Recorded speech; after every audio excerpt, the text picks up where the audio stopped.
मित्रों नमस्कार, मैं मिथिलेश। आज हम आपको भागलपुर जिले का जगदीशपुर प्रखंड के एक शिक्षक से मिलाने जा रहे हैं और इनकी उपलब्धियों को आपको हम बताना चाह रहे हैं। ये सैकड़ों शिक्षक जगदीशपुर प्रखंड में होंगे, उनमें से ये पहले ऐसे शिक्षक हैं जिसे कि अग्रिम पंक्ति के शिक्षक में आप मान सकते हैं। इनकी उपलब्धि अनेकों उपलब्धि है जिसे कि आज आपको हम दिखाना चाह रहे हैं। और मेरे इस दिखाने का उद्देश्य ये है कि लोग जानें और आज जो शिक्षक के बारे में समाज में छवि गढ़ी जाती है कि शिक्षक पढ़ाते नहीं है, शिक्षक की उपलब्धि नहीं है, इसी संदर्भ में हम यह कहना चाहते हैं कि नहीं, शिक्षक बहुत कुछ आज भी कर रहे हैं, समाज को बदलने में अपनी भूमिका निभा रहे हैं। खैर, इनकी उपलब्धि को आप भी जानें और आप यदि विद्यार्थी हैं तो भी मुझे उम्मीद है कि आपको इसका लाभ मिलेगा, और यदि आप शिक्षक हैं तो भी इसके अनुभव का आपको लाभ मिलेगा और आप भी अपने विद्यालय में शैक्षिक गतिविधि को कहीं अधिक बेहतर तरीके से अंजाम दे सकते हैं और समाज में एक अच्छे शिक्षक की भूमिका को आप भी स्थापित करें। यही मेरा उद्देश्य है। सर प्रणाम। सर, आप अपने बारे में कुछ बताएं सर, और आप अपनी उपलब्धि को कुछ बतावें हमारे दर्शकों के लिए। मैं आशुतोष चंद्र मिश्रा, वर्तमान में प्रधानाध्यापक मध्य विद्यालय जगदीशपुर, प्रखंड जगदीशपुर, भागलपुर। मैं जगदीशपुर 2003 में एक ऐसे विद्यालय में आए जो डीपीईपी के तहत 1998 में स्थापित किया गया था और 2003 में वो सरकारीकरण किया गया। जब हम दीननगर में हमारा पदस्थापन हुआ, मेरे साथ हमारे सहयोगी राजकिशोर ठाकुर दोनों 2003 में उस विद्यालय में पदस्थापित हुए। विद्यालय वहाँ पर था नहीं, विद्यालय का स्थान नहीं था, भूमि नहीं, कुछ भी नहीं था। फरवरी 2003 में पदस्थापन होने के बाद लगभग 1 माह तक मैं वहाँ भूमि की तलाश में कहिए तो भटकते रहा।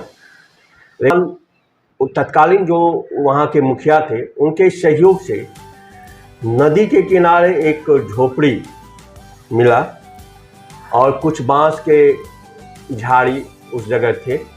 उसी जगह हमें विद्यालय संचालित करने का मौका मिला। वहाँ पर जो आबादी थी वो 1989 में जो भागलपुर में एक काला दिवस हुआ था, एक काला अध्याय हुआ था भागलपुर में, उसी से जगदीशपुर और रजौन प्रखंड में जो छोटे छोटे गांव थे जहां पर कुछ आबादी में 1-2 घर मुस्लिम आबादी थी, वो उस दंगे में आके वहां पर बसे थे। तो वो लोग भी अपना ज़मीन खरीद के और जिस तरह से हुआ था वहाँ पर बसा हुआ था और उनकी वहाँ पर पहचान उतनी नहीं थी उस गांव में। जब हम लोग आए उस झोपड़ी में, हम लोग पढ़ाना शुरू किए। पहले दिन मार्च में हमारे पास 1 मार्च को लगभग 2 या 3 बच्चे उपस्थित हुए, लेकिन कुछ ही दिन में 2-3 दिन के अंदर ही लगभग 70 बच्चे उस गांव के वहाँ पर आ गए और उनको वहाँ से हम लोग पढ़ाना शुरू कर दिए। फिर भूमि की तलाश हुई और वहाँ पर एक 5 भाई थे, गफ्फार, सत्तार, ये सब। तो गफ्फार जी की माँ थी जारीना, उनका भूमि वहाँ पर उपलब्ध था, खाली भूमि था, लेकिन वो उनका नकदी भूमि था। वो उनको बहुत समझाने बुझाने के बाद वो 2 कट्ठा ज़मीन विद्यालय के नाम से दिया और उसके बाद 2005 में वहाँ पर प्राथमिक विद्यालय दीननगर 3 कमरे का वहाँ पर बिहार शिक्षा परियोजना के द्वारा भवन निर्माण हुआ और उसके बाद वह तरक्की ही करते गया। वहाँ पर 2003 में हम 2 थे, लेकिन अक्टूबर में एक शिक्षा मित्र नुजहत आई। फिर 2005 में एक शिक्षा मित्र आए। इस तरह से शिक्षकों की संख्या भी बढ़ते रहे और 2006 में लगभग 3 शिक्षक वहाँ और आ गए। देखते देखते उस पंचायत में विद्यालयों की कमी था, तो 2008 में वह विद्यालय, नवसृजित विद्यालय प्राथमिक जो दीननगर था, वह मध्य विद्यालय में परिणत हो गया, क्योंकि वहाँ के बच्चे उतने दिन में ही समाज में अपना स्थान बनाना शुरू कर दिया था। प्रखंड में भी पहुँच कर चुका था, जिसके कारण वह विद्यालय मध्य विद्यालय में परिणत हो गया। और आज जब हर एक पंचायत में एक उच्च विद्यालय की स्थापना हुई तो वह विद्यालय ही हाई स्कूल में परिणत हो गया। बहुत कम समय में वह प्राथमिक से उच्च विद्यालय का सफर तय कर।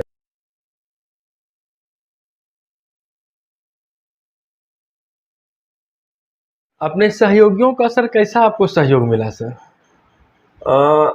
हमारे साथ जो राजकिशोर आए थे, राजकिशोर ठाकुर, उनका सहयोग बहुत रहा। उसके बाद जो ग्रामीण शिक्षक शिक्षा मित्र में आए, वह भी सपोर्ट, बेहतर सपोर्ट हुआ। जितने भी शिक्षक आए, हम लोगों के साथ मिलकर वहाँ पर बेहतर ढंग से जो भी शिक्षा हो, समर्पित होकर सभी ने शिक्षा दिया, और जिसके फलस्वरूप आज वो विद्यालय बहुत ही अच्छी स्थिति में प्रखंड में। अक्सर विद्यालय में सर देखते हैं कि शिक्षकों का आपसी जो है सर बनाव नहीं हो पाता है, और कभी कभी कहते हैं कि प्रधानाध्यापक कहते हैं हमको सहयोग नहीं मिलता है, कि मुझे जो है नहीं सम्मान नहीं मिलता है। ऐसे में सर क्या सर उनके लिए आप कहना चाहेंगे? देखिए, सबसे पहले तो मुखिया जो होते हैं यानी प्रधानाध्यापक, वो उसको अपने आप बदलना होगा। अपना पहले किस तरह से सहयोग लिया जाए वो सोचना होगा उनको, और यदि आप उनको अपना मित्र वर्ग, अपना भाई, अपना परिवार का सदस्य मानेंगे तो आपको सहयोग मिलेगा ही। और सहयोग लेना चाहिए, सहयोग लेने की बात होनी चाहिए। और किस तरह से सहयोग हो यह अपने आप पर निर्भर करता है, आप कैसे सहयोग उनसे ले सकते हैं, और यदि चाहेंगे आप सहयोग लेना तो मिलेगा ही। सर इतने अच्छे तरीके से आपने भूमिका का आरंभिक स्तर से ही निर्वाह करना शुरू कर दिया सर, तो ये शिक्षक बनने की चाह प्रारंभ से रही या इत्तेफाकन शिक्षक बन गए सर आप? देखिए, मैं यदि बैकग्राउंड हम यदि शुरू से चलें तो मेरे पिताजी किसान थे, माता गृहिणी थी, लेकिन माता का था कि पढ़ाई के प्रति बहुत ही, हम लोगों को शुरू से ही पढ़ाई के प्रति बहुत उनका लगाव था, और जिनके कारण हम लोग यहाँ तक पहुँचे। मेरे 3 भाई हैं, 2 भाई भी शिक्षा से ही जुड़े हुए हैं। हमारे डॉक्टर अजय कुमार मिश्रा, वो भी गणित के भागलपुर में जाने माने शिक्षक हैं। एक बड़े भाई प्रदीप चंद्र मिश्रा, वो भी इंग्लिश से हैं, वो भी शिक्षा से जुड़े हैं। और जब हम भागलपुर आए तो शुरू से ही हम पढ़ाई के साथ साथ अपने पढ़ाई के खर्च को पूरा करने के लिए कुछ ना कुछ ट्यूशन किया करते थे। तो शिक्षा के प्रति, शिक्षक के प्रति, बताने के प्रति, यानी कि शिक्षा को और आगे फैलाने के प्रति, ये हमको बचपन से ही शुरू में था। जब हम, याद है कि हम जब हाई स्कूल में थे तो कभी कभी समय मिलता था तो हम जो जिस मिडिल स्कूल से निकले थे वहाँ के शिक्षक के द्वारा गणित पढ़ाने के लिए हमें कभी कभी बुलाया जाता था। तो गणित हम छोटे हाई मिडिल स्कूल में जाकर बच्चों को वहाँ भी हम पढ़ाते थे। तो शिक्षक के प्रति मेरा, इस पेशे के प्रति बचपन से लगाव था। 2 दशक लगभग पूरे हो गए सर आपको शिक्षण काल का।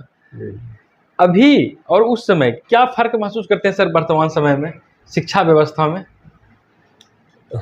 शिक्षा व्यवस्था, शुरू में आए थे तो बहुत एनर्जी था हमें भी, अब बहुत परिवर्तन हो चुका है। और इतना कागजी, एक प्रधानाध्यापक को रिपोर्टिंग इतना करना पड़ता है कि चाहकर भी हम चाहते हैं तो वर्ग कक्ष का संचालन नहीं कर पाते हैं कभी कभी। और ऐसे हम अपने विद्यालय में सबसे अधिक घंटी है तो स्कूल में हम लेते हैं, लेकिन फिर भी कभी कभी ऐसा होता है कि हम वर्ग कक्ष नहीं जा पाते हैं क्योंकि रिपोर्टिंग अधिक ज़्यादा हो जाता है। दूसरा मध्याह्न भोजन है, इसमें भी कुछ समय और कुछ मानसिक तनाव भी होता है, जिसके कारण कभी कभी कठिनाई हो जाती है। फिर भी जब भी समय होता है मिलता है, हम वर्ग कक्ष में जाते हैं। रिपोर्टिंग कुछ कम होनी चाहिए, कागजात। देख, सबसे बड़ी बात है कि सब कुछ शिक्षकों को करना पड़ता है विद्यालय में, उनको उस सहयोग के लिए कोई अलग से कर्मी नहीं क्लर्क वगैरह दिया नहीं जाता है, तो इससे शिक्षा में कुछ ना कुछ कमी आता है। अब शिक्षक आ गए हैं, सहयोग ले रहे हैं और सभी शिक्षक हमें सहयोग करते हैं, जिसके कारण आज वर्तमान में भी मध्य विद्यालय जगदीशपुर के बच्चे राज्य स्तर तक गए हैं। तो उसमें सहयोग हमें शिक्षकों से, पदाधिकारियों से, विभाग से मिलते रहता है, जिसके कारण छात्र के अनुपात में भी शिक्षक है सर आपके विद्यालय में? पहले तो कम था, लेकिन इस बार जो नियुक्ति हुआ फिलहाल फरवरी में, तो हमारे विद्यालय में 5 शिक्षक और आ गए। लेकिन कमी है कि शिक्षक जितने भी वो बेसिक ग्रेड के हैं और वो मिडिल स्कूल है, वहाँ पर विषयगत शिक्षक नहीं है। लेकिन जो भी टेट से आए हैं वो अच्छे हैं और हमारा संचालित हो जाता है, लेकिन विषयवार विद्यालय में शिक्षक नहीं है। सर शैक्षणिक स्तर पर कई एक प्रशिक्षक की भूमिका में आपने जो है रहा है सर, प्रखंड, जिला या राज्य, हर स्तर पर आप रहे हैं। कौन कौन से प्रशिक्षण आपने लिया है सर और दिया है? शुरुआत में हम लोग जो प्रशिक्षण लिए हैं उजाला के नाम से संचालित हुआ था, तो उजाला 1 था, उजाला 2 था, वो लोग हम लोग भी लिए थे उस समय। लेकिन बाद में 2005 से शिक्षा प्रशिक्षण जिला स्तर या प्रखंड स्तर पर लेने का कम हमको मौका मिला, राज्य स्तर पर ज़्यादा मिला। और लगभग 2005 से हम विभिन्न प्रशिक्षणों में राज्य स्तरीय मास्टर ट्रेनर के रूप में, जैसे विद्यालय तत्परता का था कार्यक्रम हुआ, चाहक का हुआ, सुरक्षित शनिवार का जो शुरुआत हुआ था मुख्यमंत्री विद्यालय सुरक्षा कार्यक्रम में, शुरुआती दिनों में सर्वप्रथम भागलपुर से हम ही गए थे, वहाँ से आने के बाद प्रखंड जिला स्तर पर ट्रेनिंग दिए। अभी जो सबसे रिसेंट निष्ठा प्रशिक्षण है, इसमें भी विभाग के सहयोग से हमें राज्य मास्टर ट्रेनर के रूप में, यानी कि एसआरपी के रूप में चिन्हित किया गया था। और 2020 तक, जनवरी तक जब फेस टू फेस प्रशिक्षण चला, तो कई प्रखंडों में जाकर हमें इसको संचालित करने का मौका मिला। फिर जब ऑनलाइन शुरू हुआ तो उसमें भी जिला स्तर पर टेक्निकल टीम के स्तर पर भी हमें विभाग के द्वारा बुलाया गया, तो वहाँ पर भी हम सहयोग किए। मॉडल तैयार करने में जैसे एक कार्यक्रम था, पढ़े बिहार, खेले बिहार और बढ़े बिहार, इसके तहत जो कार्यक्रम आया था, इसमें भागलपुर जिला के हम 5 शिक्षक मिलकर, हम थे, प्रणवजीत थे, राजीव मिश्रा जी, अर्पणा जी, ये सब मिलकर जो खेल दिया गया था, निर्धारित किया गया था, उसको किस पाठ्य पुस्तक के किस विषय से जोड़ने का काम हम ही लोगों को दिया गया था और उसको हम लोग जोड़े थे। तो वो मॉडल भी यहाँ पर भागलपुर में तैयार हुआ था। एक हमें और भी सौभाग्य मिला था कि बिहार राज्य में जो विद्यालय विकास योजना होता है, उसका निर्माण करने के लिए उसका जो मॉडल तैयार हुआ था, उसका जो फॉर्मेट तैयार हुआ था, तो राज्य स्तर पर भागलपुर से हम गए थे, गया के कुछ शिक्षक थे और कुछ पटना के शिक्षक मिलकर उसको हम लोगों ने तैयार किया था। कुछ शिक्षक प्रशिक्षण को हल्के में लेते हैं, तो क्या इसका शैक्षणिक अनुभव पर कुछ प्रभाव पड़ता है? देखिए, प्रशिक्षण बहुत आवश्यक है। आप जिस तरह से आप प्रशिक्षण को इस तरह से लें कि यदि हम मोटरसाइकिल घर में है, तो क्या उसको बिना मैकेनिक को साल में एक बार या 6 महीने में जाकर मैकेनिक से धुलवाना या उसको रिपेयरिंग करना आप मानते हैं कि कराना चाहिए? तो उसी तरह से प्रशिक्षण वही है कि आप प्रशिक्षण में जाकर नए नए तरीके, नए नए नवाचार करने के तरीके सीखते हैं और परिवर्तन होता है। आज के पाठ्य पुस्तक और जब हम पढ़ते थे, दोनों के पाठ्य पुस्तक में बहुत अंतर है।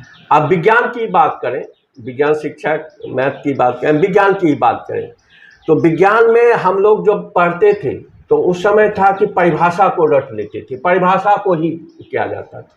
आज आप विज्ञान को देखेंगे, कहीं परिभाषा आपको नहीं मिलेगी, सब कुछ करने के लिए, और आप करेंगे, बच्चे उसको करेंगे, तो करके यदि कोई चीज़ हम देखते हैं तो वो अधिक दिनों तक ग्राह्य होता है और समझने में भी बहुत अच्छा, अवधारणा स्पष्ट हो जाती है। अवधारणा स्पष्ट हो जाती है। इसलिए कि करके हम लोग भी करें और बच्चों को ज़्यादा उनमें इन्वॉल्व करें, क्रियाकलाप पे आधारित पूरा है। आप गणित की ही बात करें, गणित में प्रशिक्षण में भी बहुत कुछ सिखाया जाता है, नए नए तरीके सिखाए जाते हैं। हम लोग गणित जो पढ़े थे या आज भी जो पढ़ रहे हैं, गणित में होता क्या है कि हर एक चैप्टर जो होता है उसमें जो प्रश्नावली होता है उससे पहले 4 या 2 पेज, 3 पेज, 4 पेज भूमिका होती है। और गणित के शिक्षक होने के नाते या गणित के विद्यार्थी जो होते हैं वो क्या करते हैं, वो 4 पेज को देखते ही नहीं, डायरेक्ट हम लोग कहाँ जाते हैं प्रश्नावली पर, उस पर क्या होता है। लेकिन वो जो भूमिका वह महत्वपूर्ण है। यदि वह शिक्षक भी पढ़ ले या बच्चे पढ़ ले तो उसको प्रश्नावली हल करने में कहीं कठिनाई नहीं होती। अब हम उस 4 पेज को नकार देते हैं, जो कि बहुत इंपॉर्टेंट है, वह भूमिका है किसी भी चीज़ का, वो नींव है। तो हम शिक्षक भी पढ़ें और बच्चों को भी प्रेरित करें। हम देखते हैं कि मीडिया जगत में आप छाए हुए रहते हैं और ढेरों पुरस्कृत के रूप में जो आपको देखते हैं कि ढेरों सारे पुरस्कार आपको मिलते रहे हैं। कौन कौन से पुरस्कार सर आपको मिले हैं अभी तक? सबसे पहले एक बार शुरू हुआ था लगभग 2009 में एक सोच आई थी कि प्रखंड स्तर पर भी शिक्षकों को शिक्षक दिवस के रूप में पुरस्कृत करना है। तो उसमें जगदीशपुर में पहला जो शुरुआत हुआ था तो वहाँ पर पहला मुझे प्राप्त हुआ था। उसके बाद जिला स्तर पर एक जिला कार्यक्रम पदाधिकारी मध्याह्न भोजन तत्कालीन थे संजय सर, जो अभी वर्तमान में पश्चिमी चंपारण के जिला शिक्षा पदाधिकारी हैं। उनके द्वारा एक शुरू किया गया था मध्याह्न भोजन पर और विद्यालय के साफ सफाई पर। तो उसमें जिला में करीब 10 शिक्षकों को दिया गया था। तो वहाँ पर भी हमें पुरस्कार प्राप्त हुआ, उनका सहयोग प्राप्त हुआ। उसके बाद अभी हाल में शिक्षा जगत से जो हटकर एक ऐसे संस्था, यहाँ मानवा अधिकार जो संस्था है, उनके द्वारा इस बार ये बहुत बड़ा हम समझते हैं कि हमारे जीवन के लिए सर्वश्रेष्ठ है। क्योंकि शिक्षा के क्षेत्र में तो हम कुछ करते हैं तो वो मिलता है, अच्छा लगता है और करने का प्रेरणा, लेकिन शिक्षा विभाग से हटकर एक समाज सेवा के रूप में मानवा अधिकार संस्थान द्वारा भागलपुर द्वारा हमें इस बार पुरस्कार दिया समाज के क्षेत्र में। तो वो बहुत बड़ा अचीवमेंट हम समझते हैं, क्योंकि समाज में शिक्षकों के प्रति अभी बहुत ही निगेटिव नकारात्मक सोच है, लेकिन उनके द्वारा दिया गया तो ये एक शिक्षकों के लिए बहुत, हमारे समाज के लिए, शिक्षा समाज के लिए भी बहुत बड़ा उपलब्धि है। उसके बाद एक महाराष्ट्र के सावित्री देवी फुले संस्थान है, उनके द्वारा भी, जो कि दलित बच्चों के लिए, गरीब बच्चों के लिए एक संस्था काम करती है, NGO है, उनके द्वारा पिछले साल पुरस्कृत किया गया था। आज हाल फिलहाल कल 11 को दिल्ली में भी फिर एक ग्वालियर के संस्थान थे जिन्होंने गोल्डन अवार्ड के से नवाजा गया। और उसके बाद और भी कई संस्थान हैं, NGO हैं, जिनके द्वारा गोल्डन अवार्ड पिछले साल हमें शिक्षा के रूप में ऑनलाइन उस पर हम पार्टिसिपेट किए थे और उन्होंने हमारे विद्यालय के उपलब्धि को देखते हुए हमें पुरस्कृत किया गया। तो कई पुरस्कार मिले हैं और जिससे सम्मान मिले हैं, पुरस्कार नहीं कहा जाए, सम्मान मिला है, और जिससे कि हमें और अधिक करने को प्रेरणा मिलती है। इस विद्यालय के शिक्षकों को इतने अधिक पुरस्कार मिले हो, क्या उस विद्यालय के बच्चे भी पुरस्कृत हुए हैं कहीं? हाँ, बच्चे भी बच्चों से ही हमें मिला है।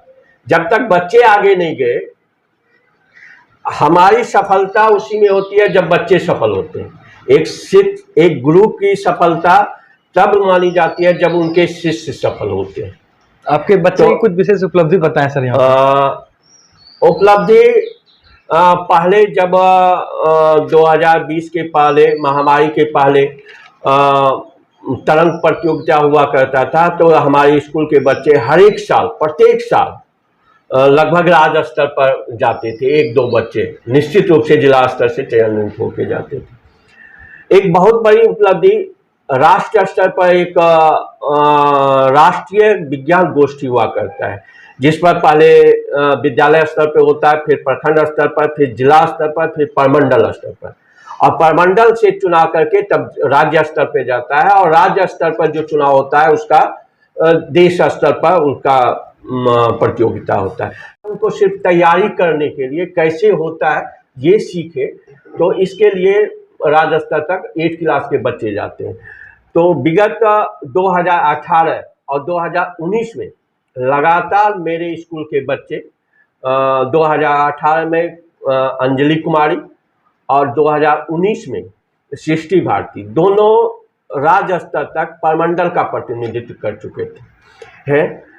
उसके अलावा भी बिहार दिवस पर बच्चे पटना तक गए हैं। एक बच्चे हमारे यहाँ कस्तूरबा से भी बच्चे एक हमारे रीजन में कराटे में प्रगति मैदान में जाकर अपना परफॉर्मेंस दिए। चांदनी कुमारी थी, वो भी बच्ची वहाँ तक गई है। तो जब भी प्रतियोगिता होता है जिला स्तर तक, तो यहाँ के बच्चे जाते ही हैं, अपना नाम वहाँ पर चिन्ह करते हैं, विद्यालय का भी नाम रोशन करते हैं, और उसी से तसल्ली होती है। सर अभी वर्तमान में जैसा कि 2 साल पहले हम लोग कोरोना के दौर से गुजरे, तो थोड़ा सा चर्चा ऑनलाइन एजुकेशन पर करना चाहेंगे कि ऑनलाइन शिक्षा का क्या भविष्य देखते हैं सर, या फिर इस तरह की कोई हमारी ऐसी कोई बात पुनः आ जाती है तो यहाँ पर हमारे बिहार जैसे देश के बच्चे, ग्रामीण क्षेत्र के बच्चे कैसे इसका लाभ उठावें? देखिए, ऑनलाइन शिक्षा फेस टू फेस शिक्षा का बराबरी कभी नहीं कर सकता है। और खास करके बिहार या आप अपने क्षेत्र में, और हम सरकारी विद्यालय के बच्चों को देखें तो जरा लगता है सोच के, लेकिन हमारे यहाँ वैसे ही बच्चे आते हैं जो कि जिनके पास वैसा डिवाइस नहीं है जो कि ऑनलाइन शिक्षा कर सके, ये सत्य है, सच्चाई। लेकिन अब समाज विकसित हो चुका है, हर एक घर में 1-2 उस तरह के स्मार्टफोन है, तो यह विकल्प के रूप में लिया जा सकता है। और यह होता है कि हम यदि शिक्षक इसके साथ, तो शिक्षक और बच्चों का दूरी नहीं होता है, वह ऑनलाइन के माध्यम से बच्चे शिक्षक से जुड़ाव किए रहते हैं। और जब स्कूल खुलता है या जब शांत हो जाता है माहौल, तब जब स्कूल आता है तो दोनों में ये नहीं होता है कि बहुत दिन के बाद मिल रहे हैं। तो लगातार बने रहना या ऑनलाइन का माध्यम है, और ऑनलाइन के तहत इसमें हम लोग जाते हैं, लेकिन इसमें आप कहिएगा कि 100% आप बच्चे आपसे जुड़े रहेंगे, ये संभव नहीं है। इसमें कुछ बच्चे जुड़ते हैं और उनके साथ हम लोग, वही है मैन कि दूरी ना हो, टच में रहे। उससे हम आप मैसेज के द्वारा या फ़ोन करके, टेलीफोन करके, और ये कोरोना काल में हम लोग बहुत कुछ सीखे ऑनलाइन, जो कि नहीं भी करते थे वह भी सीखने को मौका मिला, और एक विकल्प के रूप में ये आ गया है। और आज का युग है कि सिर्फ हम किताब पढ़ें तो नहीं, उसका करते हुए देखें, और या कुछ उस तरह से आ जाता है तो लोग ज़्यादा एक बदलाव आया है, बदलाव भी के रूप में YouTube पे या और भी तरह से पढ़ने में उनको भी आसानी होता है, समझता है। तो उसको सिखाना है कि आप इस लिंक पर जाएं, वहाँ पे पढ़ें। हम लोग ने भी ऑनलाइन शिक्षा बहुत, एक ग्रुप है हमारे यहाँ बिहार में, बहुत फेमस ग्रुप है, शिक्षकों का एक समूह है, टीचर ऑफ बिहार, जिन्होंने ऑनलाइन शिक्षा के लिए फेसबुक लाइव के द्वारा या व्हाट्सएप ग्रुप के द्वारा। मैंने भी अपने विद्यालय के कुछ बच्चों के साथ, सीनियर बच्चों के साथ, ये नहीं कहेंगे कि 1 2 3 4 नहीं, 5 से ऊपर के बच्चों के साथ व्हाट्सएप ग्रुप बनाया और उसके साथ कुछ बच्चों के साथ जुड़ा रहा, उनके साथ हम लोगों ने कार्य किया। तो ये नहीं हुआ कि सर कहाँ चले गए और बच्चे क्या हाल में है, ये नहीं हुआ, और दोनों में जुड़ा रहा बना हुआ, ये बहुत बड़ी बात हुई है इसमें। व्यवस्था अगर अपने देश में रहे, अपने समाज में, या अपने बिहार की बात करें रहे, तो ये कैसा रहेगा? देखिए, फेस टू फेस तो होता ही है, लेकिन कुछ लंबे समय के लिए हो जाता है। जैसे अभी हम सोचते हैं गर्मी छुट्टी हो गई, तो ये भी लंबा अंतराल है। तो यहाँ पर अब कुछ दिन के लिए हम यदि बच्चों के 1 सप्ताह के लिए भी या 2 सप्ताह के लिए बच्चों के साथ यदि ग्रुपिंग है, उसके साथ आधा घंटा भी बातचीत कर लें किसी विषय पर, तो बहुत अच्छा होता है। या संडे को भी बच्चे रहते हैं घर पर, तो कोई एक्स्ट्रा एक्टिविटी, यानी कि चित्रकला पे बात कर ले या क्विज पर बात कर ले, तो वह बेहतर होता है और अच्छा जुड़ाव रहता है। जहाँ की बहुत से विद्यालय में अभी भी आधारभूत संरचना की कमी है, विशेष करके वैसे बच्चों को तो मुझे लगता है कि इससे ज़्यादा लाभ मिलेगा। हाँ, वे अन्य विद्यालय के शिक्षक से भी लाभ ले सकते हैं। देखिए, ऑनलाइन जो पढ़ाई हुआ या इस माध्यम से पढ़ाई हुआ, एक बहुत बड़ा हमारे शिक्षा विभाग, बिहार शिक्षा विभाग द्वारा बहुत ही अच्छा कर दिया गया है कि एक पूरा किताब एक ऐप पर लोड कर दिया गया है, ई लाइब्रेरी के रूप में। अब जो बच्चे किताब से दूर हैं या किताब नहीं खरीद पाते हैं, आदि उनके पास ये ऐप है, या कहीं पर भी हम भी जाते रहते हैं, ट्रेन पर है या कहीं भी है, घर पर हो सकता है कि मेरे घर पर, शिक्षकों के लिए भी बहुत ही इम्पोर्टेंट है कि घर पर उनके किताब नहीं है, पाठ्य पुस्तक नहीं है, और कल हम क्या पढ़ाएंगे ये सोचना अभी यदि कोई शिक्षक सोचते हैं तो पाठ्य पुस्तक नहीं है, अगला चैप्टर क्या है यदि जहन में नहीं है, तो उस ऐप के द्वारा हम तुरंत निकाल लेंगे और उसको, और वो ऐप बहुत अच्छा है। सभी पाठ्य पुस्तक है, उसके साथ जो भी अध्याय हैं उसके साथ जो वीडियो है वह भी लोड है, तो उसके माध्यम से भी बच्चे अच्छे तरह से पढ़ सकते हैं। कौन सा है बोले सर? ई लाइब्रेरी का। अच्छा, ई लाइब्रेरी का। अच्छा, बिहार सरकार।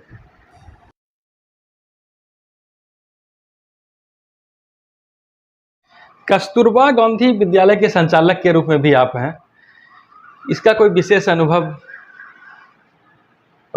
कस्तूरबा गांधी बालिका विद्यालय में वैसे बच्चे आते हैं जो कि गरीब तबके के तो ही हैं ही, लेकिन कहीं ना कहीं वो पढ़ाई से दूर हो गया है, तो ऐसे भी बच्चे को यहाँ पर नामांकित किया जाता है और इस सब बच्चे के साथ काम करने में अच्छा लगता है। और यहाँ के बच्चे, हमारा कस्तूरबा जो है ये भागलपुर जिला का सबसे नवीनतम कस्तूरबा है, 2013 में स्थापित हुआ है, क्योंकि कस्तूरबा जो खुलता था वो वैसे प्रखंडों में खुलता था जहाँ साक्षरता दर कम था, और हमारा प्रखंड तो जानते ही हैं कि नगर निगम से टैग है, तो इसका तो जब हुआ कि नहीं 540 प्रखंड में कस्तूरबा होगा तो यहाँ पर खुला है, तो ये सबसे नया है। 7 साल लगभग 9 साल हो गया इस कस्तूरबा को, तो उस बच्चों के साथ काम करने में अच्छा लगता है और उसको मुख्य धारा में जोड़ने पर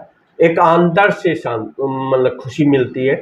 और बच्चे देखते हैं, आज तो अब पहले हम 8 तक यहाँ पर बच्चों को शिक्षा देते थे, फ्री में शिक्षा, लेकिन अब तो वैसे बच्चों को हम 12 तक ले जा रहे हैं। और कई इस बार भी एक बच्ची मैट्रिक परीक्षा में जो यहाँ पर पढ़ी थी और बाद में प्रोजेक्ट में अच्छा लगभग 81% मार्क्स लाई है प्रोजेक्ट स्कूल से। तो और भी यहाँ के बच्चे जिला स्तर पर, और ख़ासियत ये है कि यहाँ के बच्चे जब प्रखंड स्तर पर कोई भी प्रशासनिक गतिविधि होता है तो बच्चे, कस्तूरबा के बच्चे ही वहाँ स्वागतकर्ता के रूप में बुलाया जाता है और सभा को भी संचालित करती है, सांस्कृतिक कार्यक्रम भी करती है, तो अच्छा है। और एक बच्ची तो पहले भी हम बता चुके हैं कि कराटे में बच्ची नेशनल लेवल तक यहाँ से गई है। ये कस्तूरबा गांधी विद्यालय में जो नामांकन होता है, विपन्न बच्चे ज़्यादा रहते होंगे, विपन्न घराने के? इसमें सब ऐसी कोई बात नहीं है। मतलब सबसे लोएस्ट जो जिनके माता पिता ना हो, अच्छा। जो एकदम गरीबी रेखा से नीचे हैं, और वैसे यहाँ 75% बच्चे जो आते हैं वो अनुसूचित जाति, जनजाति, पिछड़ा वर्ग से आते हैं। बच्चे स्वतः आते हैं या उसे नहीं चिन्हित नहीं, करके लाया जाता है? ये चिन्हित करके हम लोग जाते हैं पूरे प्रखंड में, अच्छा। जहाँ पर इस तरह के इसका जो कंसेप्ट है मैं कि ऐसे बच्चे जो 5 तक की दक्षता रखती है बच्चियाँ, लेकिन आगे नहीं पढ़ पाई, कोई भी कारण हो, माता पिता का सपोर्ट नहीं हो पाया या घरेलू कुछ कारण हो जाए या माता पिता ना हो और भी माँ ना हो, पिता हो लेकिन माँ ना हो, तो ऐसे बच्चे पढ़ाई छोड़ देते हैं। तो उस सब बच्चे को यहाँ नामांकित करके रख कर और उनको सारी सुविधाएं यहाँ दी जाती है। एक उनके घर से कुछ नहीं लाना है। पोशाक 2 तरह का पोशाक सभी मौसम में के लिए पोशाक है। आवासन के लिए हर एक मौसम के लिए जो आवासन होता है वो दिया जाता है।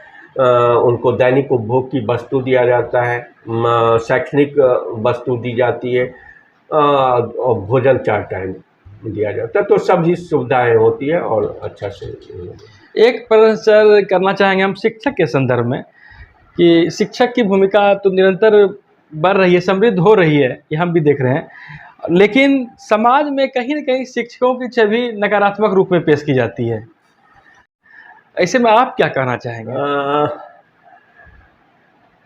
इसमें हम सुधारना चाहेंगे जो पढ़ाने वाले हैं उनका छवि लगभग बन रहा है, बन ही जाता है। देखिए हमारे विद्यालय में हम सोचते हैं कि अभिभावक देखते होंगे या कोई, सबसे बड़ा संवाददाता हमारा बच्चा है। स्कूल में क्या गतिविधि होता है वह घर समाज तक वह बच्चे ही ले जाते हैं।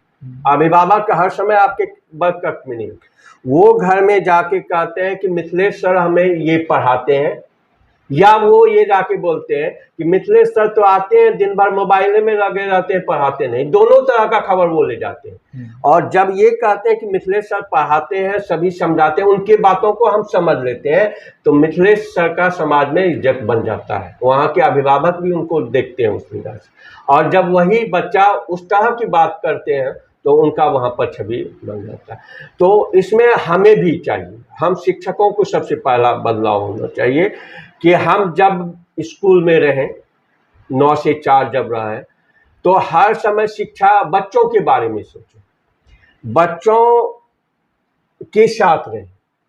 सबसे बड़ी बात है कि बच्चे को जाने, और जाने तब हम किसी को तब जानते हैं जब उसके नाम से जानते हैं। यदि आप देखेंगे कि किसी बच्चे को आप कहेंगे कि आओ इधर, आओ जी इधर सुनो, तो हो सकता है कि वो नहीं भी आवे। और यदि आप किसी को कहें रेखा इधर सुनो, तो वह खुशी खुशी आपके पास आएगा कि उनको हो जाता है कि नहीं सर हमारे नाम जानते हैं, और लोग लगाव होता है। तो आप जो भी उस तरह का जब लगाव हो जाता है, तो जो भी बात आप रखेंगे तो बच्चे के साथ जाएगा और बच्चे उसको समझते हैं।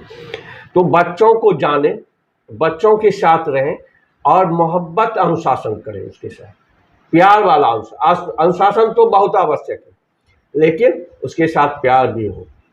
दोनों भी बात, आपसे डर भी माने और वो आपके पास खुलकर अपनी बात रख सके, दोनों बात है। और यदि बच्चे आपको समझ गए तो समाज भी आपको समझेंगे। यदि बच्चे इज्जत करने लगेंगे तो समाज का भी इज्जत आ जाएगा। तो ये सबसे बड़ी बात है। और हम तरह से कपड़े पहनते हैं, देखेंगे स्कूल में आप ये देखेंगे कि बच्चियां जो होती है, बच्चे लड़का तो उतना नहीं, लेकिन लड़कियां आप देखेंगे कि 15 अगस्त या 26 जनवरी या किसी में कि कुछ ऐसे मैडम हैं, ऐसे शिक्षिका बहन हैं जो क्या पहन के आती है, कैसे पहन के आती है, कैसे रहती है, उसका आप देखेंगे, गौर करेंगे तो 15 अगस्त 26 जनवरी या कोई फंक्शन में उस तरह के वेशभूषा में, उस तरह के स्टाइल में 1-2 बच्ची आपको मिल जाएगी। तो यानी कि वहाँ सीख होती है। तो हमें स्कूल में अपने व्यवहार में परिवर्तन करेंगे, वो सिखाना नहीं पड़ता है, वो खुद देखकर सीखता है। तो व्यवहार में परिवर्तन, बच्चों को जाने, बच्चों को नाम से पुकारें, कुछ ही बच्चों को, लेकिन नाम से पुकारें बच्चों को, तो वो अपना तो होगा। और बच्चे यदि आपको समझ गए, बच्चे आपका इज्जत करने लगे, समाज में इज्जत होगा, क्योंकि वही सबसे बड़ा है जो आपके स्कूल का आपके क्रियाकलापों को समाज तक ले जाता है। सर कुछ नए शिक्षक के लिए सर आपका अनुभव यहाँ पर शेयर करना चाहेंगे कि वे जब जाएं तो कैसे तैयारी करके जाएं आप स्कूल, और वर्ग कक्ष कैसे जाएं, वो क्या तैयारी करके? देखिए कुछ लोग तो इसको दूसरे तरह से ना लें, लेकिन हम कई प्रशिक्षणों का अनुभव है और कई जगह हम गए हैं, तो एक सवाल करते हैं तो हमको उस तरह से जो संतुष्टि होती है उस तरह का जवाब नहीं आ पाता है। कि जैसे हम पढ़ा सभी जगह प्रशिक्षण में यदि कहीं मौका मिला और कहीं यदि गोष्ठी होता है कहीं समय, तो हम सबसे पहले पूछते हैं शिक्षकों का कि बताइए कि 8 क्लास में कौन कौन से पुस्तक होते हैं, उसका नाम क्या है। हिंदी, संस्कृत, अंग्रेजी नहीं, नाम क्या है। आज नाम से स्कूल में ये नहीं है, हिंदी की भाषा की किताब अलग अलग है। जैसे किसलय है 8 क्लास में, हिंदी में किसलय है, अमृता है, गणित तो गणित है, विज्ञान विज्ञान है, लेकिन सामाजिक विज्ञान में सबका अलग है, अतीत से वर्तमान, हमारी दुनिया। और नागरिक शास्त्र हम पूछ देते हैं क्या है नागरिक शास्त्र, लेकिन नागरिक शास्त्र का नाम अधिकांश शिक्षक नहीं बता पाते, बहुत 2-3 लाइन का। तो अब हम पहले भी बता दिए, किसी को जानने के लिए आप किसको जानते हैं, आप अपने घर में जिसको जानते हैं सभी का नाम पहले जानते हैं। नाम जानना बहुत आवश्यक होता है, यदि नाम जानते हैं तभी उसको आप जानते हैं। तो आप पहले सभी किताब को पढ़ें, अच्छी तरह से पढ़ें, बदलाव हो चुका है, पहले भी बताओ। भर्सन आप हम लोग जो पढ़ते थे, आप गणित ही लेकर पढ़ते थे, वह उसमें मान लीजिए कि नदी का ही हम पढ़ रहे हैं चैप्टर, नदी का ही चैप्टर ज्योग्राफी में पढ़ रहे हैं या किसी में ज्योग्राफी में पढ़ रहे हैं, तो हम लोग पढ़ते थे नर्मदा, ताप्ती, गोदावरी, इस सब के बारे में, गंगा के बारे में। लेकिन आज यदि आप किताब देखेंगे तो उसमें नदी का शुरुआत गंगा से तो होती है, क्योंकि बिहार से भी, लेकिन बिहार के हर एक नदी का वहाँ गंडक का भी चर्चा है। आप गोदावरी हो सकता है चर्चा ना हो, लेकिन गंडक का आपसा तो अपने लोकल तो परिवर्तन हुआ है। हम लोग जो किताब पढ़ते थे, आप गणित की ही किताब लें, देखेंगे हर एक चैप्टर जो भूमिका की बात करें उसमें एक कहानी के तरह से दिया हुआ है कि दादा और पोते में चर्चा हो रही है कि रुपया कैसे होता है, क्या होता है, ये चर्चा एक कहानी के तरह से। हम लोगों में वैसा नहीं था। आप नीचे क्लास में ही जाएं, पर्यावरण और हम तीसरा क्लास से चलता है, उसमें देखेंगे कि आप देखेंगे कि भागलपुर की चर्चा है, हर एक तरह की चर्चा। अतीत से वर्तमान की ही बात करें, हम लोग पढ़ते थे जब 8वां क्लास में पढ़ते हैं, याद है हमको भी कि आधुनिक भारत की पढ़ाई होती है 8वां में, उसमें सूती वस्त्र उद्योग यानी कि हस्तकरघा का उद्योग शुरुआत हुआ, तो उस समय पढ़ते थे कि सूरत में कैसे हुआ, या कोई भी शिल्पकार का घर बनना शुरू हुआ, वास्तु का हम चर्चा करते। आज जब 8 क्लास का आप लेंगे अतीत से वर्तमान, तो वहाँ पर आप देखेंगे कि पुरैनी की चर्चा है, वास्तु उद्योग है तो पुरैनी की चर्चा है। आप देखेंगे वास्तु का है तो वहाँ पर देखेंगे कि बुरहानाथ मंदिर और घंटाघर का चर्चा है। तो बदलाव हुआ है आप और हम में जरा सा घमंड भी हो गया है कि हम MA हैं, PhD करके आ रहे हैं, इतना क्वालिफाइड है और यही पढ़ाना है। ये पहले त्यागना होगा और किताब को देखना होगा कि किताब में क्या करते हैं। गणित की बात करते हैं, बहुत जगह हम क्वेश्चन भी कर चुके हैं गणित के टीचर, देखते हैं दूसरा